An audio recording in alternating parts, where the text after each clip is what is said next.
Okay, I'm going to show the general folding of a crane. Whatever you want to show, you want to have it on the bottom. So you're just going to fold into a general triangle. Try to get the top part to match up.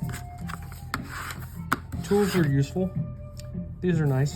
Bone and bamboo. Bamboo, I tend to see has a little bit of a harder edge. So bamboo at the beginning, you want to make sure to match up at the beginning as close as you can possibly get. So you're going to make a triangle and fold that into another triangle. I'll be going into a slower version of this later. So you basically have two triangles folded in half. Make sure the left side is open. You want the open side towards you. Took me a second to figure this out. So open side, there we go. And then you want to make sure this tip is open. You can either press it through with your finger or use the tool. You can go in with the tool.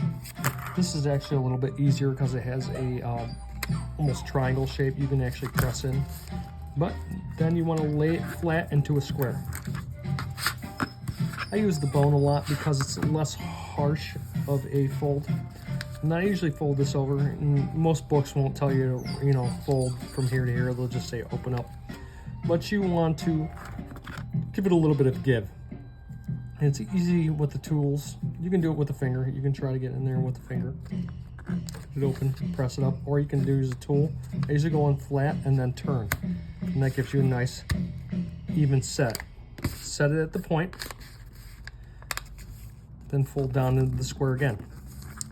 Pretty simple. You end up with a square pattern.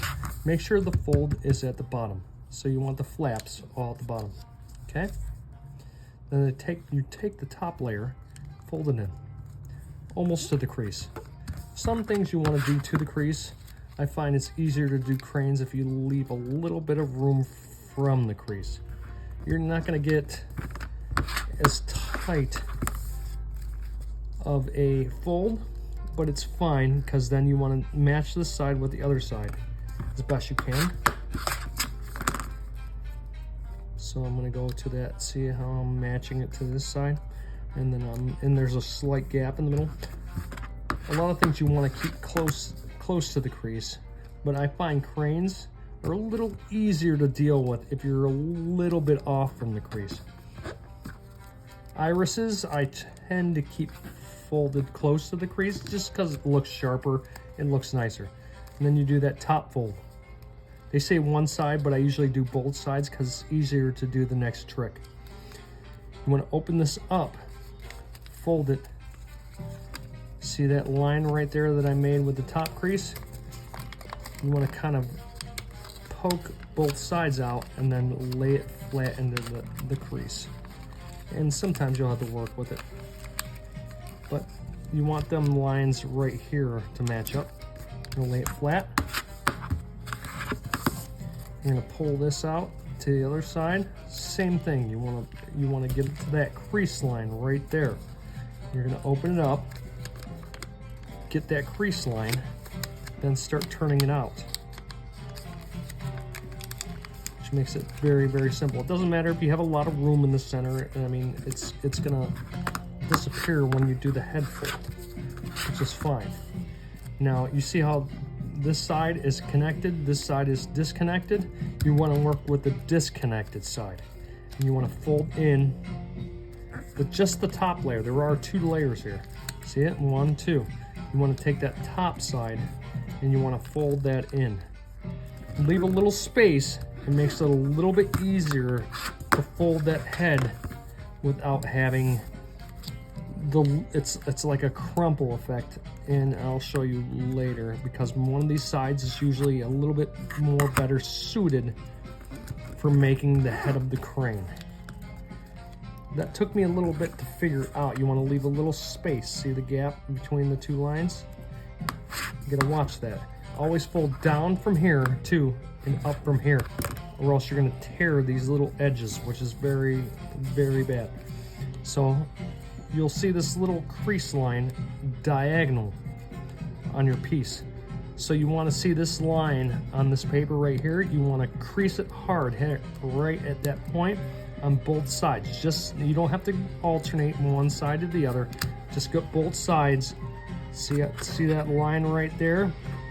You want to move it to that line and give it a nice easy crease on both sides. Then what you're going to do is you're going to take this flap, you're going to unfold it, you're going to fold it up, you're going to reverse fold it. You're going to basically fold this onto itself. That's why the gap is a little bit easier to deal with. See how I have that little bit of a kind of misalignment on the one side, which is fine. You're going to take that, you're going to flatten it out. Now go to the other side, same thing. This side's kind of held together, so you don't have to worry about too much about that side, but see that them two little cross lines? That's what you've done with the diagonal. You want to fold those over to get that straight line. Pull it out if you need to, get that straight line right across there. See it? Straight line, perpendicular lines right through there. Crease it. Now find which one has, see how this has a little bit of overlap. I usually leave that for the tail. This one seems pretty good, so I'm going to flip it over. And a lot of books will tell you to cross fold over this, but just fold straight down to that line. See?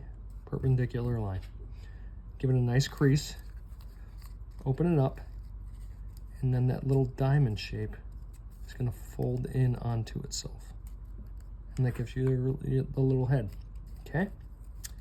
Then all you're going to do is take the two wings and pull them out like that.